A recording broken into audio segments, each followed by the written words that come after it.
Hello friends, तो आपका स्वागत है हमारी चैनल में। तो फ्रेंड, आप और आपके बर्ड ठीक ठाक हो गए और बहुत अच्छे हो गए। तो फ्रेंड, आप देख सकते हैं आज हम नए बर्ड्स लेकर आए हैं।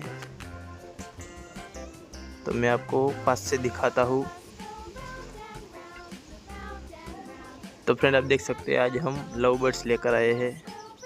तो फ्रेंड, ये हमने हमारे एक फ्रेंड से खरीदे हैं। और फ्रेंड, आप देख सकते हैं कितनी अच्छी म्यूटेशन में है और कितने अच्छे कलर है इनकी, और इतनी इनकी हेल्थ आप देख सकते हैं फ्रेंड, कितने अच्छे लग रहे हैं। और इनके कलर भी आप फ्रेंड देख सकते हैं कितने अच्छे हैं, और ये बहुत खूबसूरत दिख रहे हैं। और फ्रेंड, इसके साथ हम दूसरी चीज़ भी लाए हैं। तो फ्रेंड, आप देख सकते हैं मुर्गी के बच्चे हैं।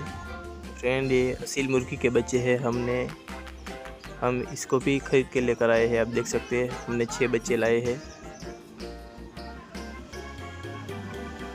तो फ्रेंड, वीडियो कैसी लगी